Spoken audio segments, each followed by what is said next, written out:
Ang Ebanghelyo ni Juan Kabanata 10. Tunay nga, sinasabi ko sa inyo, ang hindi pumasok sa pamamagitan ng pinto papasok sa kulungan ng tupa, subalit umaakyat sa ibang daanan, ang taong iyon ay isang magnanakaw at isang tulisan.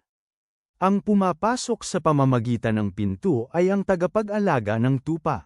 Binubuksan siya ng tagapagbantay ng tarangkahan. Pinapakinggan ng mga tupa ang kanyang boses, at tinatawag niya ang sarili niyang tupa sa kani-kanilang pangalan at pinangungunahan silang palabas. Kapag nailabas na niya ang lahat ng sariling kanya, pinangungunahan niya sila, at sumusunod sa kanya ang mga tupa sapagkat kilala nila ang kanyang boses.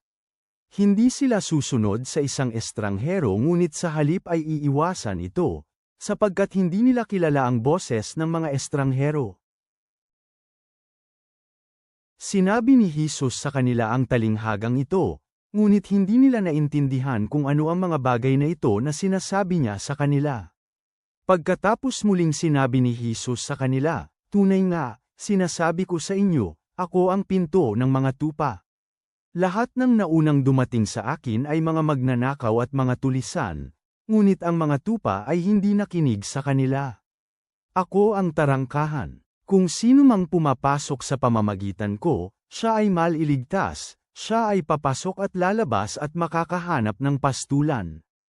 Ang magnanakaw ay hindi pumarito maliban sa pagnanakaw, pagpatay, at pagwasak. Ako ay pumarito upang sila ay magkaroon ng buhay at magkaroon ng kasaganaan nito.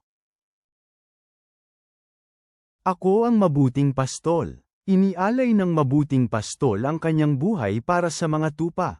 Ang isang bayarang lingkod, na hindi isang pastol, na hindi nagmamay-ari ng mga tupa, ay nakikitang dumarating ang lobo at pinababayaan ang mga tupa at tumatakas.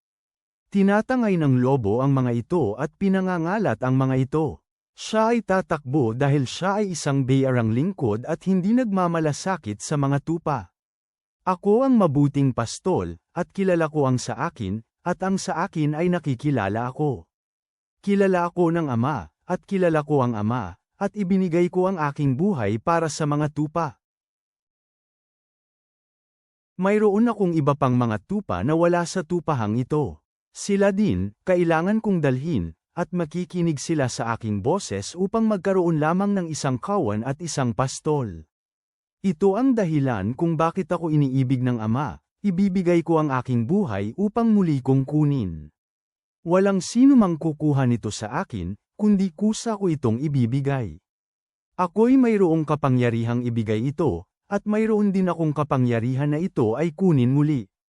Natanggap ko ang utos na ito mula sa Ama. Isang pagkakabaha-bahagi ang muling nangyari sa gitna ng mga Hudyo dahil sa mga salitang ito. Sinabi ng marami sa kanila, mayroon siyang demonyo at nababaliw. Bakit kayo nakikinig sa kanya?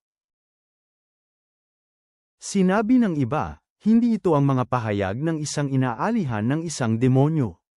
Kaya ba ng isang demonyo na makapagpadilat ng mga mata ng isang bulag? At dumating ang kapistahan ng pagtatalaga sa Jerusalem. Taglamig noon, at naglalakad si Jesus sa templo sa portiko ni Solomon. At pinaligiran siya ng mga Hudyo at sinabi sa kanya, hanggang kailan mo kami pananatilihing bitin?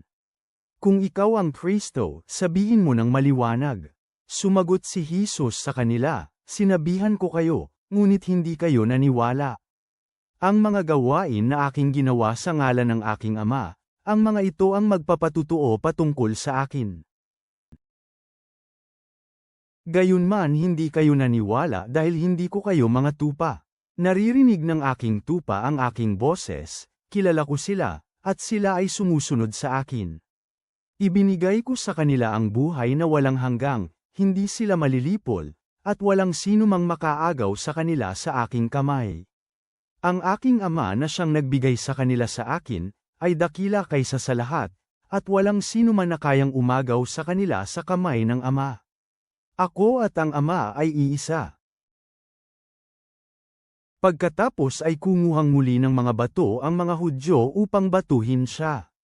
Sinagot sila ni Jesus, ipinakita ko sa inyo ang maraming mabubuting gawain mula sa Ama. Alin sa mga gawaing ito ang dahilan na pagbabatuhin ninyo ako? Sumagot ang mga Hudyo sa kanya, hindi ka namin binabato dahil sa anumang mabuting gawain, kundi dahil sa paglapastangan, dahil ikaw na isang tao, ginagawa mong Diyos ang iyong sarili. Sumagot si Jesus sa kanila, hindi ba nasusulat sa inyong batas, sinabi ko, kayo ay mga Diyos. Kung tinatawag niyang mga Diyos sila na dinatnan ng salita ng Diyos, at ang kasulatan ay hindi maaaring sirain. Sinasabi ba ninyo ang tungkol sa kanya na siyang itinalaga ng Ama at isinugo sa mundo? Ikaw ay naglalapastangan, dahil sinabi kong, ako ang anak ng Diyos.